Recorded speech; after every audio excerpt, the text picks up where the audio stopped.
वाचो वेगम मनसा क्रोध वेगम जिह्वा उदर उपस्थ वेगम एतान वेगान यो विषहेत धीर सर्वाम अपि माम पृथ्वी से शिष्यात। कौन शिष्य बना सकता है? वाचो वेगम मनसा, शुरुआत कहां से हुई है?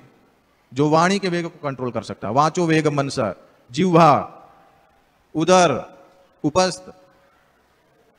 तो भगवान बोलते हैं कि शिष्य कौन स्वीकार कर सकता है? जो वाणी के वेग को, जिह्वा के वेग को, उदर के वेग को, उपस्थ के वेग को जो संयम में रख सकता है, वह सर्वाम अपि पृथ्वी से शिष्यात, सारे संसार में शिष्य बनाने योग्य है, वह गुरु कहलाता है।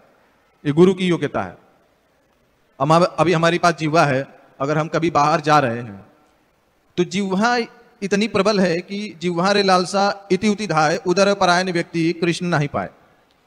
जो जिह्वा के लालच में कभी इधर कभी उधर घूम रहा है, इंद्रिय तृप्ति में लगा हुआ है, उधर उपस्थ को भरने में लगा हुआ है, उधर परायण व्यक्ति कृष्ण नहीं पाए। ऐसे लोगों को कृष्ण नहीं मिलते। अगर हम बाहर कहीं गए, वहां पे कहीं कहीं कोई समोसा तल रहा है, कोई चाट बना रहा है, कहीं कहीं कोई कसाई चिकन मटन बेच रहा है, ये वहां तक हमको कौन लेके जाता है? वो दुकान से हमारा कुछ लेना देना नहीं है, वो कसाई की दुकान से हमारा कुछ लेना देना नहीं है। वो दुकान तक वहां पे हमको कौन लेके जाता है? कौन मजबूर करता है? जिह्वा। कौन मजबूर करता है? जिह्वा। हम जिह्वा के लालच में वो दुकान तक जाते हैं। वो दुकान के जाते हैं, कसाई के पास जाते हैं, वहां से कुछ मांस का टुकड़ा खरीदते हैं, चिकन मटन जो भी है खरीदते हैं, फिर उसको लाके घर पे पकाते हैं, फिर खाते हैं। तो इस सब की जड़ क्या है? जिह्वा। जो इसको कंट्रोल में कर लेता है वह भगवान को प्राप्त कर सकता है, वह भगवान को प्राप्त कर सकता है। खाली लेक्चर देने से और बड़ी बड़ी बात करने से भगवान नहीं मिलते। उसके लिए तपस्या करना पड़ता है। तपो दिव्यम पुत्र का ये न सत्वेत शुद्धम, दिव्य तपस्या करना पड़ता है। बगैर तपस्या के जीवन पवित्र नहीं होता, और जब तक जीवन पवित्र नहीं होगा तब तक परम पवित्र जो भगवान कृष्ण है उनको प्राप्त नहीं कर सकेंगे। और तो उनको परम पवित्र को प्राप्त करना है तो हमें भी पवित्र बनना पड़ेगा। हम सोचेंगे कि हम चिकन मटन खा के, दारू शराब पी के भगवत प्राप्ति कर लेंगे, असंभव है। मनुष्य जीवन किस लिए मिला वो भी नहीं समझ पाएंगे।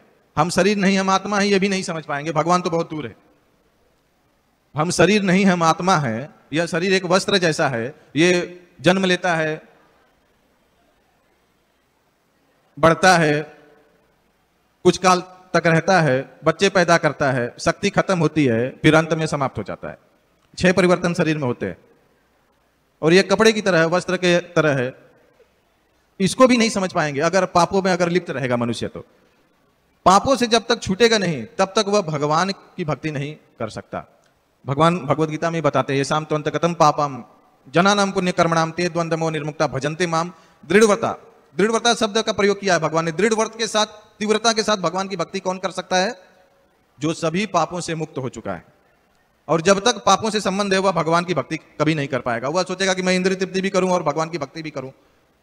कभी भी नदी पार करना है तो आप 2 नाव पे पैर रख के पार कर सकते हैं? नहीं कर सकते। आपको एक ही नाव पे जाना पड़ेगा। या तो भक्ति कीजिए या तो पाप कीजिए। तो लेकिन जो प्रयास करता है, भगवान बोलते हैं अपिच्य दुराचारो भजते माम अनन्य भाग साधु रेव समंतव्य सम्यक गौ से तो ही सा। लेकिन जो प्रयास करता है, भगवान बोलते हैं वो साधु है। भले उसने पाप कर दिए लेकिन अभी उसे प्रायश्चित हो गया कि प्रभु पहले तो बहुत पाप हो गया मेरे से, मैंने, लेकिन अभी मैं पश्चाताप कर रहा हूं, मैं आपकी शरण में आ गया हूं, अब मैं दोबारा पाप कोई नहीं करूंगा, मैं आपकी भक्ति करूंगा, आपका नाम जप करूंगा। तो भगवान बोलते हैं ऐसा व्यक्ति साधु है, उसे साधु मानना चाहिए। उसे क्या मानना चाहिए? साधु मानना चाहिए। तो बहुत महत्वपूर्ण बात है ये। वाचो वेगम मनसा जिह्वा उदर उपस्थ वेगम। सबसे पहले क्या कंट्रोल करना है? जिह्वा को, वाणी को। जब तक जिह्वा नहीं कंट्रोल में होगी तब तक बुद्धि भी ठीक से काम नहीं करेगी। बस आहार निद्रा भय मैथुन, ये जीवन का हमारा लक्ष्य रहेगा। खाना खाना है, सोना है, भय प्रॉपर्टी की रक्षा करना है, नौकरी कहीं नहीं चली जाए रक्षा करना है, बीवी कहीं छोड़कर, गर्लफ्रेंड कहीं छोड़कर भाग न जाए उसकी रक्षा करना है। आहार निद्रा भय मैथुन, और मैथुन लास्ट में संभोग है। ये इसमें ही हमारी बुद्धि घूमती रहेगी। अगर इससे ऊपर उठना है, अगर इससे ऊपर कुछ जानना है, इससे आगे भी तो कुछ होगा। खाना पीना सोना और सेक्स करना, इससे आगे भी तो कुछ होगा ना। वो तो जानने के लिए तपस्या करना पड़ेगा। और अगर जीवन में तपस्या नहीं है तो व्यक्ति कभी सोच ही नहीं पाएगा कि इससे भी ऊपर कुछ है, सोच ही नहीं पाएगा। वो जानने के लिए तपस्या करना पड़ेगा ना। अगर वो नहीं जानना है, पशुओं की तरह जीना है, तो सुअर भी खाना खाता है, हम भी खाना खाते हैं। सुअर भी नींद लेता है कचड़े में लेट के, मनुष्य भी बेड लगा के नींद लेता है। सुअर भी, उसको भी भय है कहीं वो सुअर मारने वाला आता है ना, वो कहीं पकड़ के ले ना जाए। वो जैसे ही सुअर मारने वाले, मैं देखा हूं कि सुअर जैसे मारने वाले आते हैं ना, वो रस्सी लेके आते हैं, वो सुअर भागना चालू कर देता है जान बचाने के लिए। मनुष्य को भी भय है कि भाई देखो कहीं कुछ गलत ना हो जाए, दुर्घटना ना हो जाए। सुअर भी दर्जनों बच्चे पैदा कर रहा है, मनुष्य भी आनंद में है पत्नी के साथ। तो पशु और मनुष्य कोई अंतर नहीं है जब कहने के लिए मनुष्य है, चाहे वह गोखर है। मतलब भागवत कहता है गधे के समान है वो।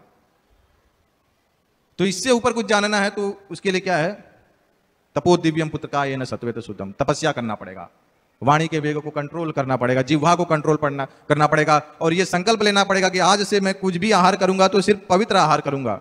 भगवान ने खाने के लिए हमें साग, सब्जी, फल, दूध, पनीर, मक्खन, बहुत सारी चीजें प्रदान की है, लेकिन हमारी जिह्वा कहां पे जा रही है? राक्षसी जो आहार है, ये मनुष्यों का आहार नहीं है। जो आजकल के मनुष्य खाते हैं वो राक्षसी आहार है। एक होता है राक्षस, एक होता है देवता। ये दोनों मनुष्य के शरीर में ही पाए जाते हैं। और हमारे ऊपर है कि हमें किसे जगाना है।